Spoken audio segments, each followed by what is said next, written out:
There's some part of us that knows deep down that we're not standing in alignment with who we truly are. And so coming home to yourself to me is the exploration and the journey of sort of unlearning all these things and letting go of the shoulds and really starting to figure out who we are as an individual. Sun is coming up, are you ready to go? We can take a ride, we can take it slow. Yo. Welcome to the Road to Self-Love. How are you doing today? I'm doing great today. I'm so excited to be here to have this conversation. I feel like we dove right in before we even hit record. And so we're just going to back this up and bring everyone else on board to the conversation that we were having. Exactly. So on the road to self-love, my biggest thing is that for me, self-love is the devotion to your individuality. You know, what makes you you? So I'd love for you to share with us what makes you you, how do you want us to know you, and what gets you out of bed in the morning? That is such a big question. And I welcome. think I'm still trying to figure it the fuck out. It's the answer to that question. Perfect. Holy smokes. Good morning. Let me take another sip of my coffee here before we try to answer that.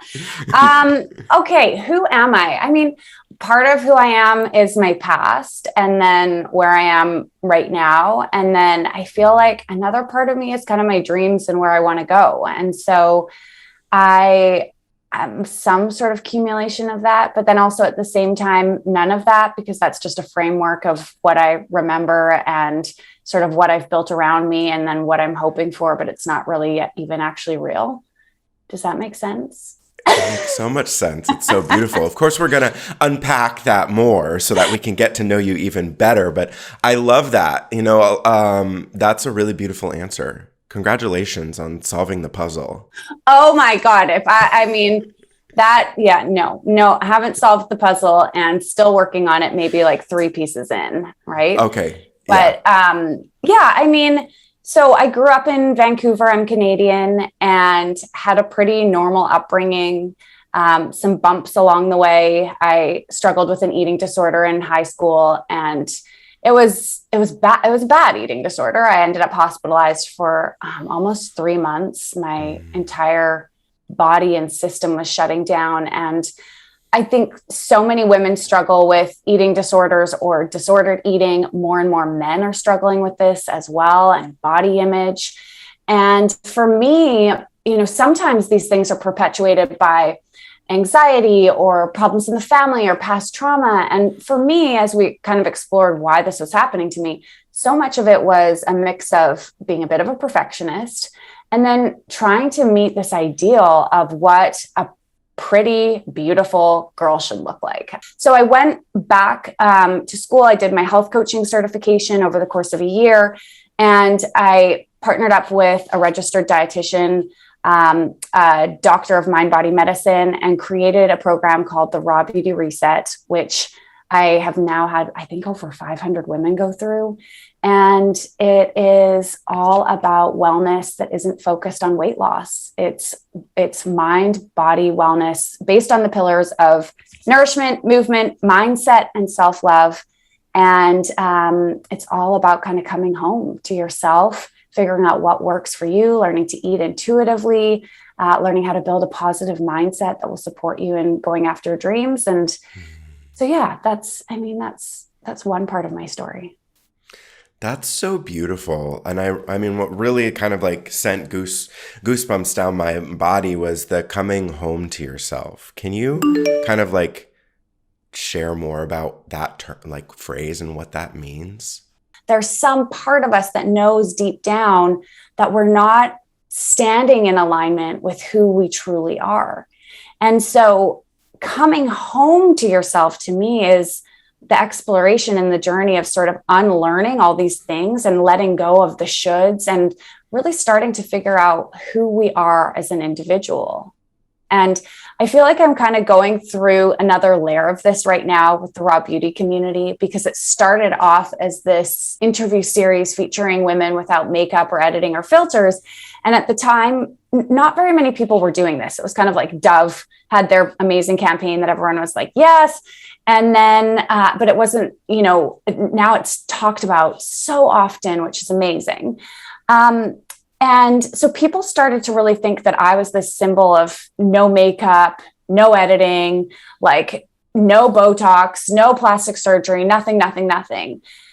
And I felt almost like I had to be that person for the community, right? And when I show up on my feed in makeup with my hair done, say I'm wearing an outfit that I've put together that I feel cute in, like people do not engage with it. They do not like it. No, I mean, maybe they don't give a shit about it. I don't really care if they like it or not, but they're not double tapping on it. So what's happened that's interesting is that I've kind of realized that for me and myself and what I enjoy is I want the freedom to be able to show up without makeup, with my messy bun on, with like my big zit, and to feel like I am enough like that. So we always play road trip games here on the road. I just pulled a card from the healing deck of We're Not Really Strangers. I'm not sure if you're familiar with this game, but it's a question, and I'm going to ask it, and you are going to answer it, and I'm going to answer it. Oh, I love this. I just went like, oh, because it's a doozy. Okay, so, and we've kind of already touched on this a little bit, but what hurt your younger self that you never fully healed from? And what would you say to your younger self today? So I would say, we've talked all about the body image stuff, and so I'm going to flip the switch a little bit, because I actually feel honestly like quite good in that area right now. One thing that I'm still working through that I haven't ever talked about on any other podcast is my relationship with money.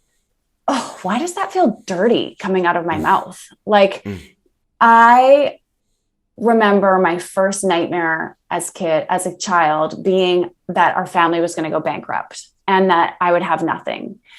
And I grew up in a very privileged home, and yet my parents ran a business together. There was a lot of conversation around money, business, good months, bad months. My dad, who's like my BFF, and I love him so much, but he is quite financially anxious as well. Like a bit sky is falling, glass half full when it comes to that kind of thing. So just hearing this dialogue at the kitchen table, which has ultimately as well informed my choice to become an entrepreneur. There's so much good that came out of it, but I think my little sensitive self just picked up on the tension in that area.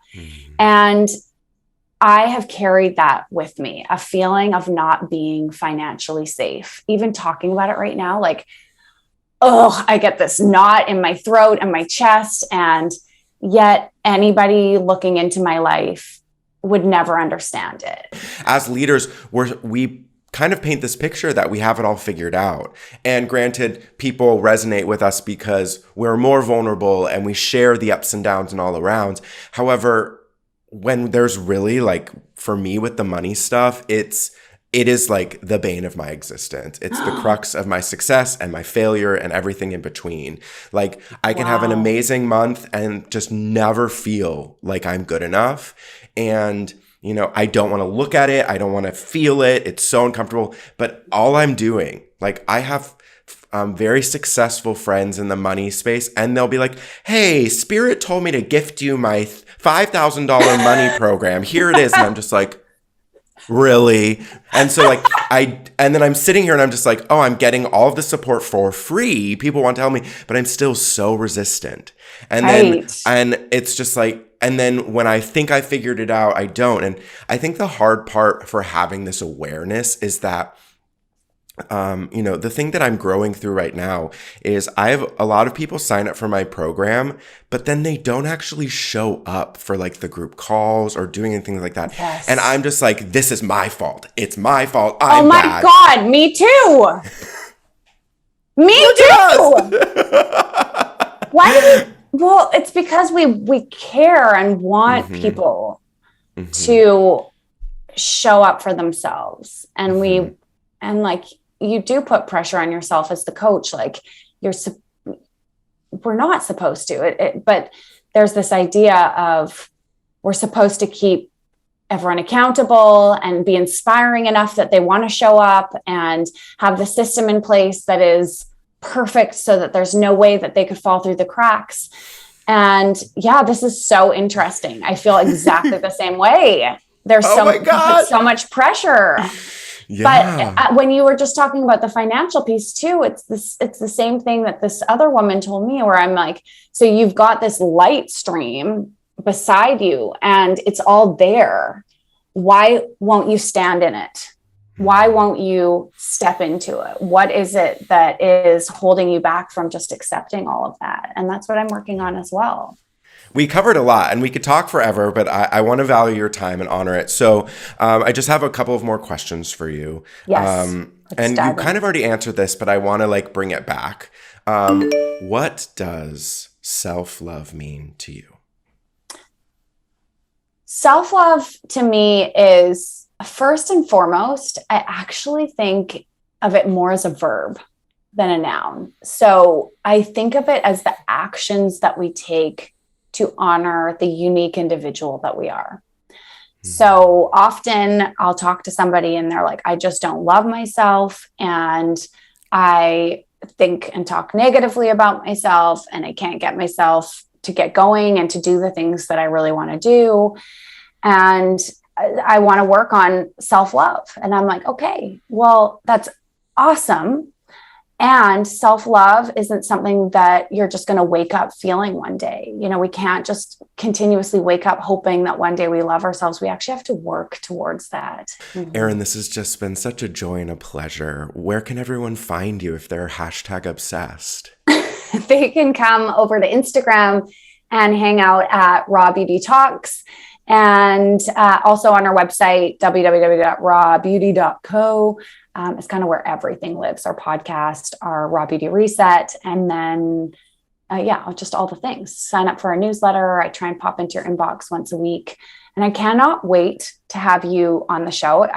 I love being the host and getting to hear people's stories. So I can't wait to have you over on the Raw Beauty Talks podcast, where I am going to flip the script and get to ask you all the things. Oh, yes. Cannot wait for that. We love to talk about ourselves over here, so cannot wait. Well, this has just been such a joy and a pleasure. Thank you so much for joining us on the road. Is there one final thing that you'd like to share with the people? Oh, I mean, I just want everybody to know that they're fucking amazing and that they don't have to keep doing so many things to earn that, to earn their worth or their value. You just are. And so with that deep knowing and that truth, which it really is the truth, go live your life, make choices from that space, do what feels right, have the hard conversations. Doing what feels right doesn't mean it's always going to be easy, but I don't know, jump on board the wavy, crazy ship. It's so much fun. So much fun. Well, thank you so much for having this conversation. Everyone, make sure to go follow her. We have all the details in the show notes. And remember, you are worth it. You deserve it. And you are not alone. We'll see you next time. Bye. I love it.